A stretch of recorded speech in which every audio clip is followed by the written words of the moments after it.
तुम तैयारी करने वक्त लड़की स्त्री के पीछे हो या पुरुष के पीछे हो तो तुम तैयारी मत करो, तुमसे नहीं हो पाएगा, हो ही नहीं पाएगा, गारंटी। तुम पहले फिर वही काम कर डालो। तुम्हारा बैकग्राउंड क्या है?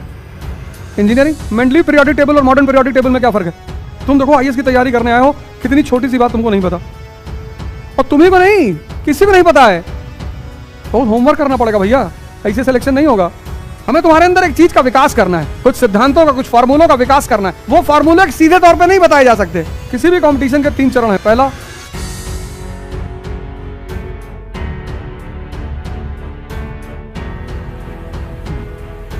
जय हिंद फ्रेंड्स।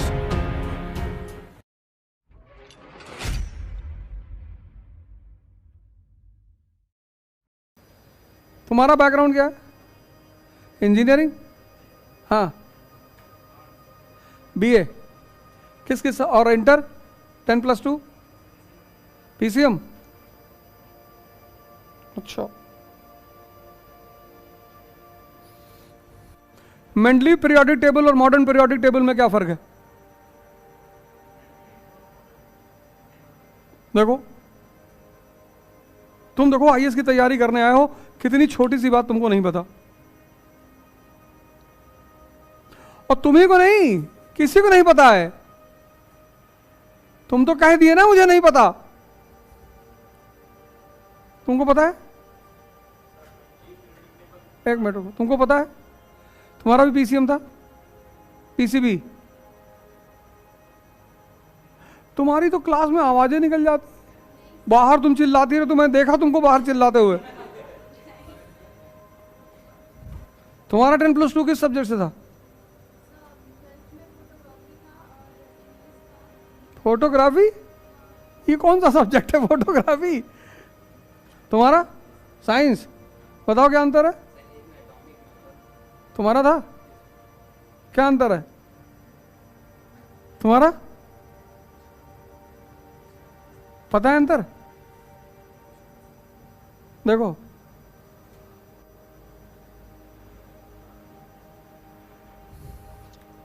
ये देश पता नहीं क्यों पढ़ता है, बिना पढ़े वढ़े दिल्ली पहुंच गए, इलाहाबाद आ गए, सर आईएएस बनना है।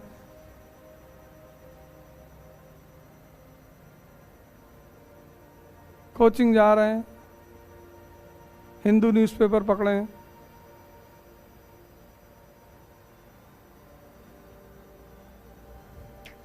तभी तो तुमको 8 घंटा यहां बैठाने जा रहे हैं डेली। बहुत होमवर्क करना पड़ेगा भैया, ऐसे सिलेक्शन नहीं होगा। तुमसे ज्यादा हम लोगों को तुम पे होमवर्क करना पड़ेगा। किसी भी कंपटीशन के 3 चरण है। पहला, कॉन्सेप्चुअल क्लैरिटी, हर चीज कायदे से पढ़ो ये क्या है। दूसरा, रावण की नाभि पता करो, हर कंपटीशन की एक नाभि है, वहीं मारोगी तभी वो मरेगा, बाकी पढ़ते रहो। इलाहाबाद में लोग सिर्फ पढ़ते हैं, एक से एक पढ़ैया हैं, क्लास में आके बैठ जाए तो टीचर परेशान हो जाए। एक बार हम गोरखपुर में क्लास ले रहे थे, तो सरस्वती क्लासेस में, तो एक तरफ से लड़के एक तरफ से लड़कियां, वहां लड़के लड़कियों को साथ नहीं बैठने दिया जाता था। एक बार मैंने कहा भी कि यार साथ बैठना, अरे बोले गुरुजी ये पढ़वे नहीं करेंगे और बदतमीजी करेंगे अलग से। अरे मैंने कहा तब काहे तैयारी कर रहे हो आईएएस की? कुछ काम नर्सरी वर्सरी में किया जाता है।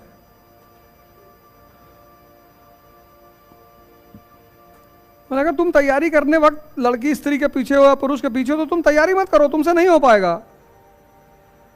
हो ही नहीं पाएगा, गारंटी। तुम पहले फिर वही काम कर डालो, क्योंकि जिस दिमाग को किताब में लगाना है वो लगेगा ही नहीं।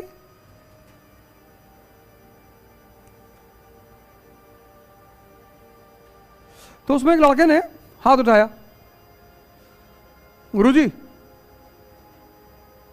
मैंने कहा हाँ। कहा ये बताइए कि हुमायूं जो है किस दिन कौन से रंग का कपड़ा पहनता था? अब हमको पता ही नहीं, अब हर बात किसी को थोड़ी पता है। और हमसे क्वेश्चन पूछ के, मानो जैसे इधर बैठा है और तुम लोग इधर बैठी हो, तो हमसे क्वेश्चन पूछ के हमारी तरफ नहीं देख रहा, इधर देख रहा है, देख रहा है।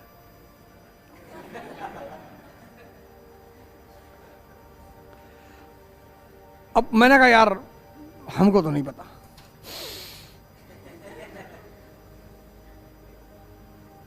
अब नहीं पता भैया, अब उसमें कौन सी बात है, नहीं पता। कोई आदमी सर्वज्ञानी थोड़ी है, हमको तो तरीका पता है इस खेल का।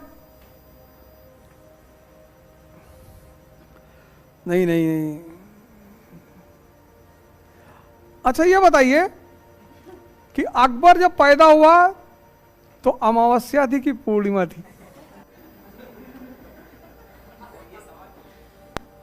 भैया यहां हैं लोग, लेकिन वो ये नहीं बता पाएंगे कि वॉरेन हेस्टिंग ने कौन सा सुधार सबसे पहले किया और क्यों किया। बस इसीलिए मार खा रहे हैं।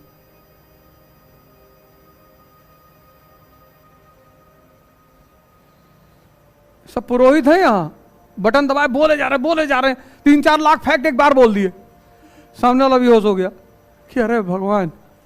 भैया जी नमस्ते भैया।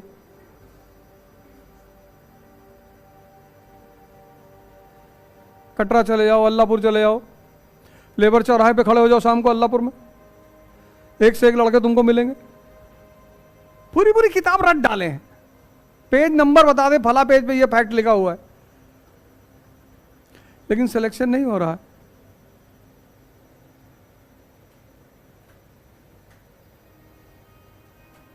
सिलेक्शन नहीं हो रहा क्योंकि ये नहीं पता कि वॉरेन हेस्टिंग ने कौन सा पहला सुधार किया और क्यों।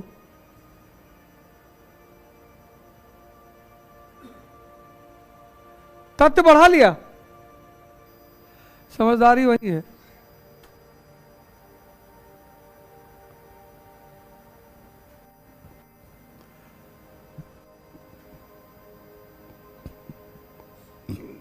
और युद्ध की जीत समझदारी डिसाइड करती है।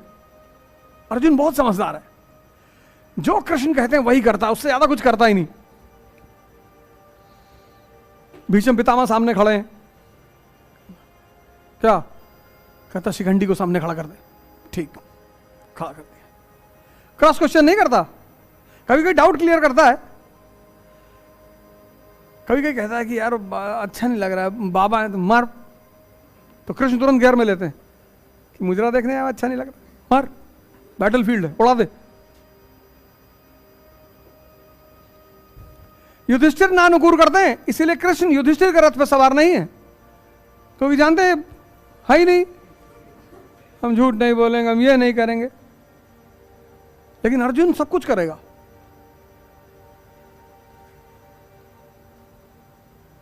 अर्जुन सब कुछ करेगा। जब चक्रव्यूह की रचना हुई और भगवान अर्जुन को बाहर निकाल ले गए, तो अर्जुन ने कहा कि महाराज हमारे सिवा कोई जा ही नहीं सकता अंदर। भीम जानता नहीं, युधिष्ठिर जानता नहीं, नकुल सहदेव ये सब पहले गेट पे पिटाक चले आएंगे। बोले तुम्हारा बेटा तो जानता है, बोले वो घुसना जानता है। हाँ बोले जाने दो। जानबूझ के अभिमन्यु को मरवाया, जानबूझ के मरवाया। अभिमन्यु को मरवा के फिर एक लाइन से सबको मरवाया दूसरी तरफ। जब तक अर्जुन की नैतिकता जागे तब तो भगवान कृष्ण उससे कहते तेरे बेटे को देख कैसे बुरी तरह मारा था, ये बदतमीज उसके ऊपर दया खाए। बोले नहीं, बोले उड़ा दे। उसके बाद तो ताव में आता था, अभिमन्यु को ना मरवाते तो अर्जुन से इतनी अनैतिकता करवा ही ना पाते। ये बात कोच को पता है।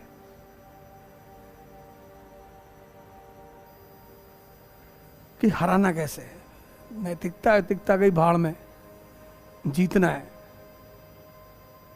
कैसे भी। और जीतने के बाद इतिहास हम लिखेंगे, हम अपने दृष्टिकोण से लिखेंगे। इतिहास हमेशा जीते हुए लोगों द्वारा लिखा जाता है। वो तो अच्छा हुआ रावण नहीं जीता, नहीं तो कुछ और ही ढंग से पढ़ाया जाता। इतिहास विक्टोरियस लोगों की कहानियां हैं, और विक्टोरियस लोग डिफीटेड लोगों के बारे में उल्टा सीधा लिखेंगे। कि भगवान राम समंदर के सामने पहुंचे, समंदर कांपने लगा, पता नहीं कांपा कि नहीं कांपा, हमें क्या पता, लेकिन डायरेक्टर के हाथ में है ना अपने। और जो लोग इतिहास लिखते हैं वो दरबार में रहते हैं, बोले इनको दे दो सुल्तानपुर का डिस्ट्रिक्ट, इनको दे दो, ले जाओ। अरे साहब, तो लिख दिया कि गांधी जी जब चलते थे तो फूल खुद ही खिल जाते थे। अच्छा, वो मंद बुद्धिमान भी लेता है।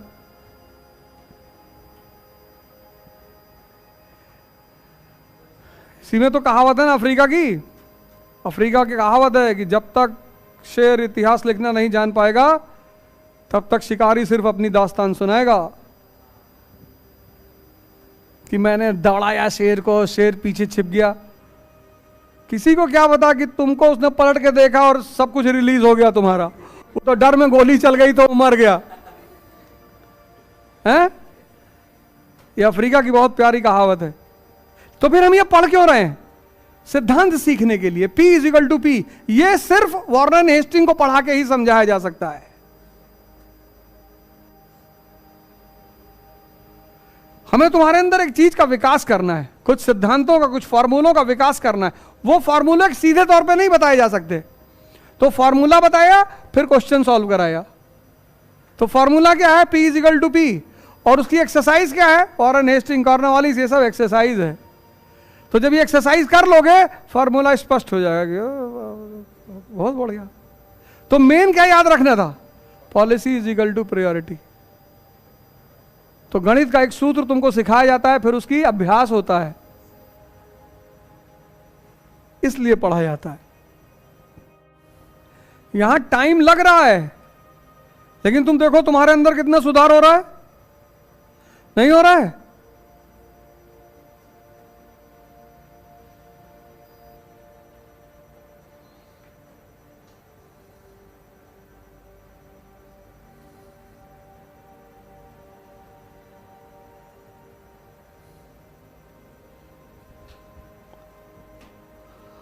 है ना?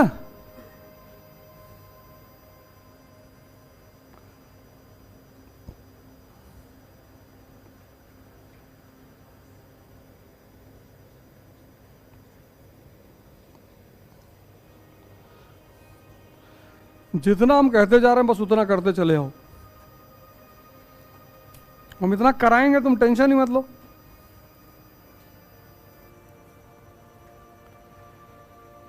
अट्ठाईस को पीटी खत्म होने दो, फिर और लोग आ रहे हैं दिल्ली उल्ली से, भूली भटकी आत्माएं। 3 साल से प्री दिया, हो ही नहीं, हुआ ही नहीं। और दिल्ली में रह के पढ़े, अब वापस क्या कहें?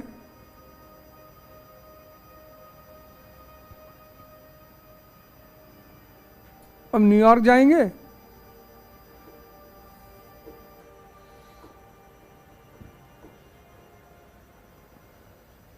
जय फ्रेंड्स, श्री यथार्थ IAS प्रयागराज। भारत में पहली बार सिविल सेवा के प्रतिस्पर्धियों के लिए एकदम नया प्रोग्राम द्विज अवध ओझा के निर्देशन में 7.5 घंटे की क्लास पर डे।